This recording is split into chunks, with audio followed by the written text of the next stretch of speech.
সাংবাদিকৰ মাজত একতাটো লাগিব। সাংবাদিকৰ ওপৰত আক্ৰমণত সাংবাদিকে আকৌ জোৰটো দিয়ে দেখোন। আমাৰ ঢেকিয়াজুলিত সাংবাদিকক এছাম ব্যক্তিয়ে আক্ৰমণ কৰিলে। সেইছাম ব্যক্তিক আকৌ আন এটা সাংবাদিক গোষ্ঠীয়ে প্ৰতিৰক্ষা দি আছে, ৰক্ষণাবেক্ষণ দি আছে। গতিকে সাংবাদিকৰ মাজত একতাটো লাগিব, হয় নহয়? দিলীপ নাথ বোলা ব্যক্তিজনৰ লৰাই এজন সাংবাদিকক পিটিলে আৰু প্ৰতিদিন টাইমছে দিলীপ নাথক ৰক্ষণাবেক্ষণ দি আছে। তাৰমানে সাংবাদিকৰ মাজতে একতা নাই। আপোনালোকৰ অৱস্থা আমাৰ দৰে হৈছে, কংগ্ৰেছ, বিজেপি, এজিপি, বিপিএফ। গতিকে আপোনালোকৰ মাজটোতো এতিয়া দেখা পালে আমাৰ কিজানি কমেই। এতিয়া আমি দুইটা বেলেগে ইলেকশ্যন খেলিম, তথাপি ইউজিদা মই থিয় হৈ আছো।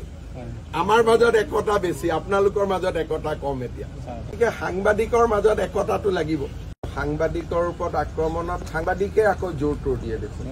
আমাৰ ঢেকিয়াজুলিত সাংবাদিকক এছাম ব্যক্তিয়ে আক্ৰমণ কৰিলে। সেইছাম ব্যক্তিক আকৌ আন এটা সাংবাদিক গোষ্ঠীয়ে প্ৰতিৰক্ষা দি আছে, ৰক্ষণাবেক্ষণ দি আছে। গতিকে সাংবাদিকৰ মাজত একতাটো লাগিব, হয় নহয়? দিলীপ নাথ বোলা ব্যক্তিজনৰ লৰাই এজন সাংবাদিকক পিটিলে আৰু প্ৰতিদিন টাইমছে দিলীপ নাথক ৰক্ষণাবেক্ষণ দি আছে। তাৰমানে সাংবাদিকৰ মাজতে একতা নাই। আপোনালোকৰ অৱস্থা আমাৰ দৰে হৈছে, কংগ্ৰেছ, বিজেপি, এজিপি, বিপিএফ। গতিকে আপোনালোকৰ মাজটোতো এতিয়া দেখা পালে আমাৰ কিজানি কমেই। এতিয়া আমি দুইটা বেলেগে ইলেকশ্যন খেলিম, তথাপি ইউজিদা মই থিয় হৈ আছো। আমাৰ মাজত একতা বেছি, আপোনালোকৰ মাজত একতা কম। এতিয়া গতিকে সাংবাদিকৰ মাজত একতাটো লাগিব। সাংবাদিকৰ ওপৰত আক্ৰমণত সাংবাদিকে আকৌ জোৰটো দিয়ে দেখোন। আমাৰ ঢেকিয়াজুলিত সাংবাদিকক এছাম ব্যক্তিয়ে আক্ৰমণ কৰিলে। সেইছাম ব্যক্তিক আকৌ আন এটা সাংবাদিক গোষ্ঠীয়ে প্ৰতিৰক্ষা দি আছে, ৰক্ষণাবেক্ষণ দি আছে। গতিকে সাংবাদিকৰ মাজত একতাটো লাগিব, হয় নহয়?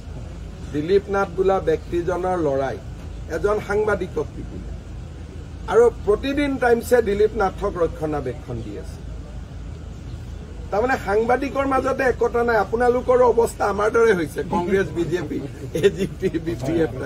গতিকে আপোনালোকৰ মাজটোতো এতিয়া দেখা পালে আমাৰ কিজানি কমেই। এতিয়া আমি দুইটা বেলেগে ইলেকশ্যন খেলিম, তথাপি ইউজিদা মই থিয় হৈ আছো। আমাৰ মাজত একতা বেছি, আপোনালোকৰ মাজত একতা কম। এতিয়া গতিকে সাংবাদিকৰ মাজত একতাটো লাগিব। সাংবাদিকৰ ওপৰত আক্ৰমণত সাংবাদিকে আকৌ জোৰটো দিয়ে দেখোন। আমাৰ ঢেকিয়াজুলিত সাংবাদিকক এছাম ব্যক্তিয়ে আক্ৰমণ কৰিলে।